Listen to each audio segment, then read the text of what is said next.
have been living with a shame that is greater and darker than that of Fredo's. This is actually my first time watching The Godfather Part 2. I know, that's a tough admit. I actually was thinking about trying to roll with it and cheat the system and try to throw a second look on it. But technically, this really is actually my first time. I've only ever seen The Godfather before. I didn't bother to watch 2 and 3. They're really long. And I know I'm supposed to. And they're on every list. And so, at least Part 2 is. Part 3 is, yeah, it's not really on every list. It's just sort of like, yeah, you can watch it if you want.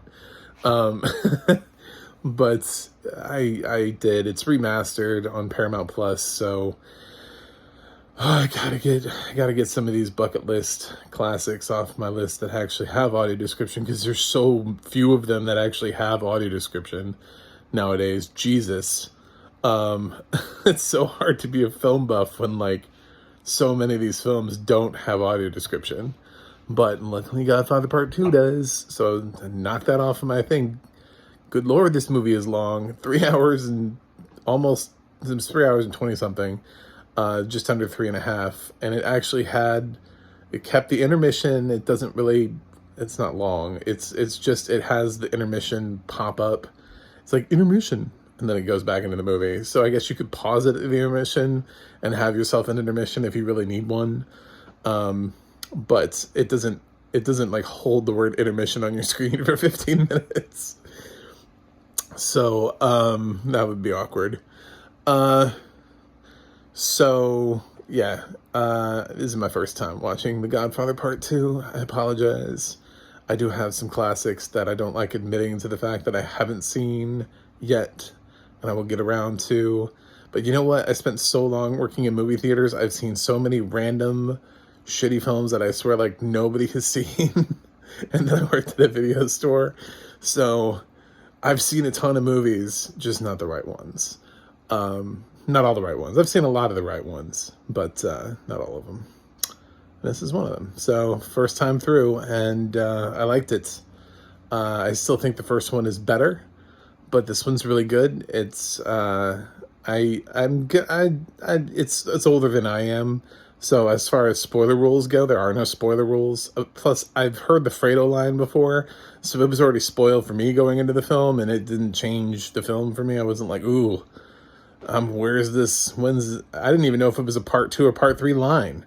I just knew at some point Fredo was going to disappoint Michael, and he knew it was him.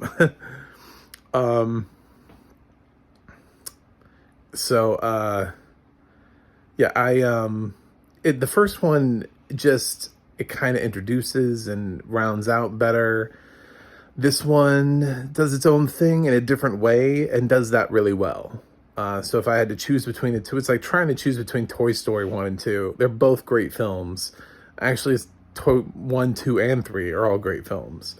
So it's tough, because I can totally understand why somebody would like Part 2 more than 1, because this also has, it's not just really Michael's rise to power and how he really gets sort of ingrained in this mob mentality and the running of the family and the choices he has to make and what he's willing to sacrifice and what he gives up. But it's also Vito's backstory. And in this film, obviously Brando is not in it, so they got Robert De Niro, who won himself an Academy Award for Best Supporting Actor for playing a young Vito Corleone. And we do cut back a lot. A lot of his dialogue is in Sicilian. I think that's an actual dialect language spawned off of Italian. I think it's very specific. I don't want to say Italian because I'm fairly certain he's speaking a specific type. So, so we end up getting sort of the dubbed narration, which is interesting because, of course, it's a female narrator for this film, which was fine. She did a good job. and they kept the consistent voice. They didn't have like other voices come in like sometimes the narration does, where when you're speaking dub dialogue, you have random voices that come in. This is all just the audio describer is doing everything. And it has that balance. It has sort of two rise to powers.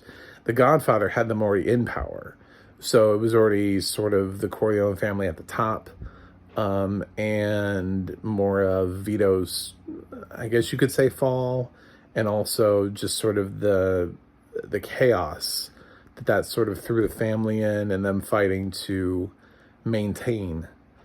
This film is more about Michael trying to exert himself and let people know that he has what it takes to run a family like this.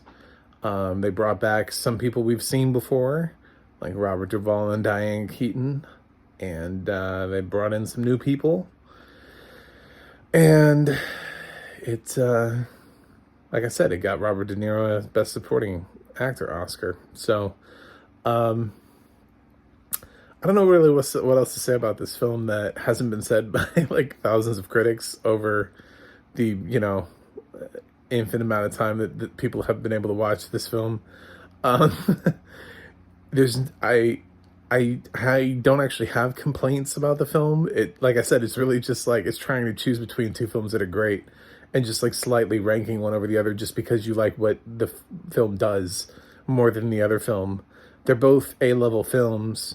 Neither one of them would I take onto a desert island if I could only have like 50, so I usually save an A+ grade to let people know that this is like an all-time favorite of mine.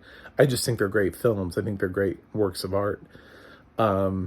This is obvious to me. This is something I should have seen a long time ago. It's kind of a shame that I didn't actually see it when I had the chance, and I just got it through audio description, but the audio description is fantastic. So the experience was fine. It was just really long. It's longer than the first one. So yeah, I had to like break out my whole day. This was took the big chunk out of my day. But it was well worth it. Once again, this is on Paramount Plus, so I have no idea who did this film or what company or anything yet. I can't assume that it's the same. If I go on Adna, I have to look for the actual remaster that they just did, because it might actually be a different audio describer than did it, I don't know, 10, 20 years ago for some DVD release. But it could be for the remaster. It's funny that they did the remasters, and I'm sure the films look great, but their sound still sounds like it's from the 70s. They didn't really improve the sound that much. It still sounds like a soundtrack from that time period. But I am constantly sort of impressed by Al Pacino and De Niro in their younger years, and how much they do not sound like themselves today. All of the habits that they've picked up, that they put in all of their roles now, that make people really easy to mimic them and to do their impersonations, they don't exist in these performances. And Pacino and De Niro have had great performances since then, and they've still had those performances. So it's not like they're such great actors that they were able to lose those things, because they've pretty much had them for the last 30 years, easily. I mean, De Niro's been, you can look back into, Raging Bull and say that De Niro's been that pretty much his whole career. There were things that he picked up out of Raging Bull and Taxi Driver that he's been carrying with him this whole time.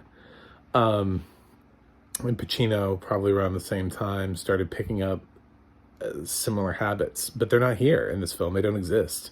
They completely embody these other characters. It's a very transformative performance for them. It's very early work from both of them, and it's great. and just makes the film so much better to actually be able to appreciate that. So, like I said, I really don't know. I'm trying to say something so that I'm not just like, The Godfather Part 2 is great. You should watch it. Thanks for clicking on the review. So those are my thoughts on the remaster. Paramount Plus, last time it cut me off at Robert Duvall. This time it cut me off in the middle of Robert De Niro's name. So, that was disappointing.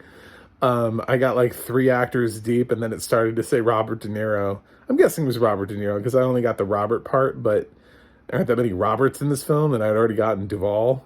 So, I'm guessing it was De Niro. And, yeah, I just got robbed, and then I got thrown back in. And this time, instead of being useful and trying to be like, oh, well, obviously this guy's trying to complete the Godfather trilogy, let's throw him into part 3, they threw me back into the original one.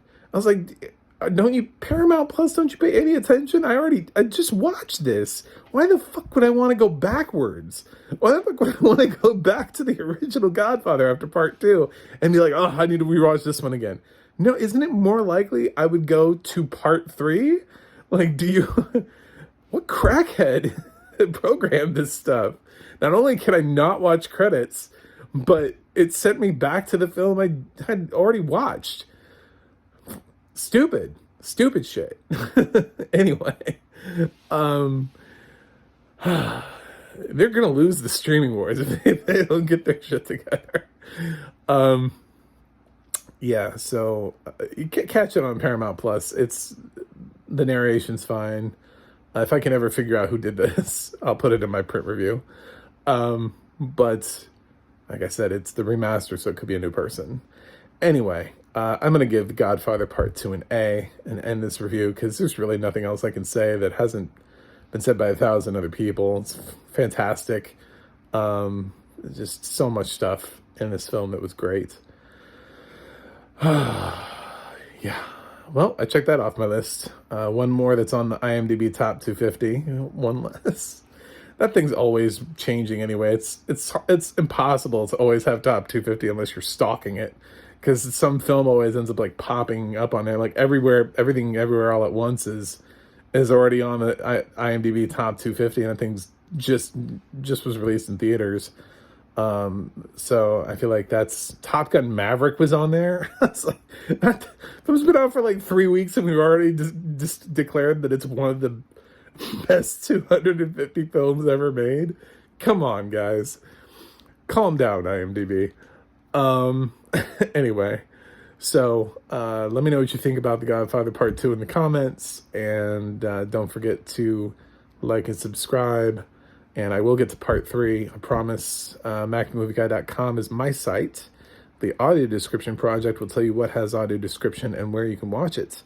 And the ADNA.org is where I go to try to find out things like who described this.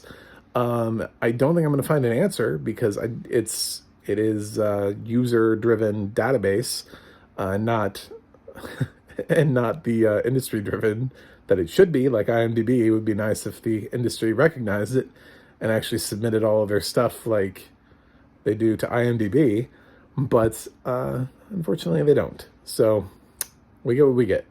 We'll see if anybody uploaded it over there, but I'm going to guess no. So check back for my review of part 3 whenever I carve out another giant block of time in my schedule to be able to watch this. All right. Until then, I don't know. Leave the gun and take the cannoli.